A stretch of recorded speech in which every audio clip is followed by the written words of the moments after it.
हर खबर पर होगी आपकी पकड़। डाउनलोड कीजिए एबीपी लाइव ऐप। लेकिन आज एक बड़ी खबर अयोध्या से किया। 6 दिसंबर 1992 को अयोध्या में बाबरी ढांचा गिराया गया था। उस ढांचे को गिराए जाने के आरोप में एक मुकदमा दर्ज करवाया गया था, जिसका फैसला आज आ गया। 28 साल बाद बाबरी ढांचे गिराए जाने के सभी 32 आरोपी बरी कर दिए गए। किसी भी आरोपी के खिलाफ कोई सबूत नहीं मिला। लखनऊ की सीबीआई अदालत ने 2300 पन्ने का जजमेंट दिया। सीबीआई का ये पूरा केस वीडियो, फोटोज, मीडिया में छपी रिपोर्ट्स और गवाहों पर टिका था, लेकिन सीबीआई ऐसे सबूत कोर्ट में पेश नहीं कर पाई, जिसके बाद लाल कृष्ण आडवाणी, मुरली मनोहर जोशी, उमा भारती, विनय कटियार और उनके साथ 32 लोग बरी हो गए। लेकिन अयोध्या विवाद खत्म होने के बाद अब मथुरा और काशी की आवाज और बुलंद हो गई।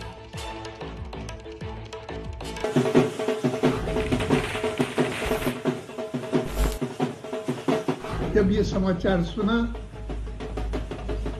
जय श्री राम कह करके हमने इसका स्वागत किया।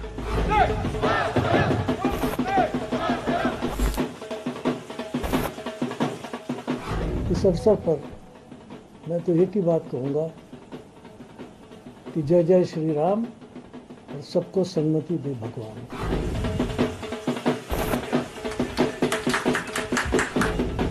28 साल के इंतजार के बाद जब बाबरी केस में सारे के सारे बरी हो गए तो जश्न तो होना ही था।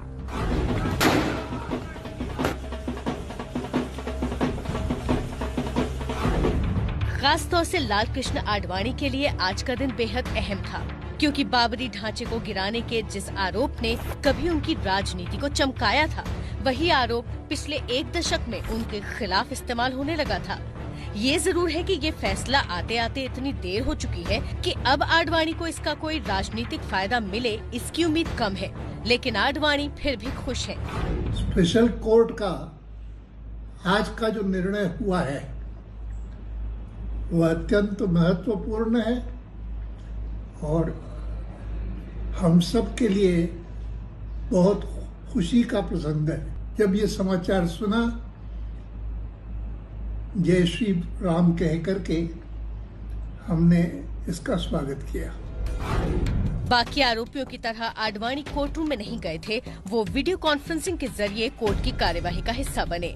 लखनऊ की सीबीआई अदालत ने आज जो फैसला सुनाया, उसके मुताबिक 6 दिसंबर 1992 को अयोध्या में जो हुआ उसके पीछे कोई साजिश नहीं थी।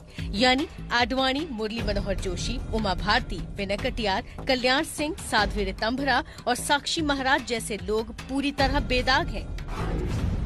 इस मामले में जो 49 लोग आरोपी बनाए गए थे, उनमें से सिर्फ 32 जीवित हैं और उन 32 लोगों को बरी करने के लिए कोर्ट ने 2300 पन्नों का ऑर्डर दिया। इस फैसले के मुताबिक ढांचा गिराने के मामले में किसी तरह की साजिश के सबूत नहीं मिले। जो कुछ हुआ वो अचानक हुआ। आरोपियों का ढांचा गिराने से कोई लेना देना नहीं था। कार सेवा के नाम पर जुटी भीड़ ने आक्रोश में आकर ढांचा गिरा दिया। सीबीआई 32 आरोपियों के खिलाफ सबूत पेश करने में नाकाम रही। अखबारों में लिखी बातों को सबूत नहीं मान सकते। सबूत के तौर पर सिर्फ फोटो और वीडियो पेश किए गए। जो वीडियो पेश किए गए उनके साथ छेड़छाड़ की गई, इसीलिए उन पर भरोसा नहीं किया जा सकता। सबसे बड़ा सवाल ये था कि क्या भड़काऊ बातें कही गई, भीड़ को उकसाया गया, प्रेरित किया गया ढांचे को गिराने के लिए। इसके बारे में जज ने कहा कि मजबूत साक्ष्य नहीं दिए गए हैं, उल्टे इस बात के प्रमाण ज्यादा है कि वहां जो बड़े नेता मौजूद थे वो भीड़ को रोक रहे थे, समझा रहे थे। जो छोटे नेता वहां पर मौजूद थे, जिनकी कुछ तस्वीरें दी गई थी कोर्ट में सीबीआई की तरफ से कि उनकी भूमिका है ढांचे को गिराने में, उसके बारे में कोर्ट ने कहा कि सिर्फ तस्वीरों से या अखबार की रिपोर्ट से बात नहीं बनती। तस्वीरों का नेगेटिव तक पेश नहीं किया गया कोर्ट में। जो एविडेंसेस सीबीआई ने दाखिल की थी वो एविडेंसेस में 2-3 बिंदुओं पर उन्होंने बात की। पहला ये कि जो न्यूमेटिक कैसेट, जो समय घटनाएं कैसेट्स थी, वो कैसेटें सील बंद नहीं थी, उस पर रिलाई नहीं किया जाता। दूसरी कोर्ट की ओपिनियन आई थी कि जो घटना वहां पे कारित हुई थी, जो कार सेवक वहां इकट्ठा हुए थे, उनकी मंशा नहीं थी वहां घटना करने की। उनकी मंशा थी एक सुप्रीम कोर्ट के आदेशानुसार एक मोरंग बालू ला करके सरयू में वहां एकत्रित करना। दूसरी बात ये थी कि ऐसा है कि वहां पे चूंकि रामलला की मूर्ति थी, तो जो भी कार सेवक हों वो ये घटना नहीं करना चाहेंगे कि जिससे वहां पे वो मूर्ति बाबरी मस्जिद गिरे और मूर्ति वहां पे वो मूर्ति को हानि पहुंचे।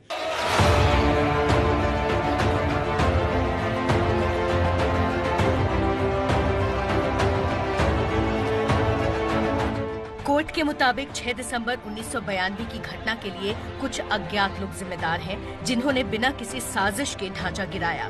लेकिन इस फैसले से आरोप मुक्त हुए जय भगवान गोयल ने जो कहा, वो कोर्ट के फैसले से बिल्कुल अलग था। ठोक कहता हूँ, यस हमने तोड़ा था, उसका मुझे गर्व है।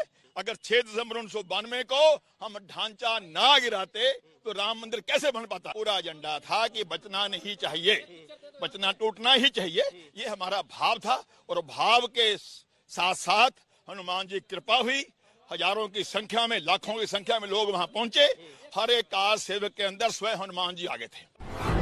कोर्ट का ये फैसला जिन बड़े चेहरों के लिए राहत बनकर आया, वो हैं लालकृष्ण आडवाणी, उमा भारती, विनय कटियार, मुरली मनोहर जोशी, कल्याण सिंह, साक्षी महाराज, साध्वी ऋतंभरा, चंपत राय, महंत नृत्य गोपाल दास, महंत धर्मदास और रामविलास वेदांती। देश में राजनीतिक पार्टियां हैं, राजनीति चलती है, तो उसको चलने दो। अब इस वक्त तो राम जी का मंदिर बनाने के लिए उधर ही जुटो। सबको मेरा एक ही निवेदन है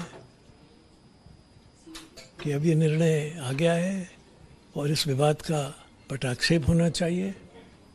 और सबसे मेरी ये प्रार्थना है कि सबको सन्मति दें भगवान।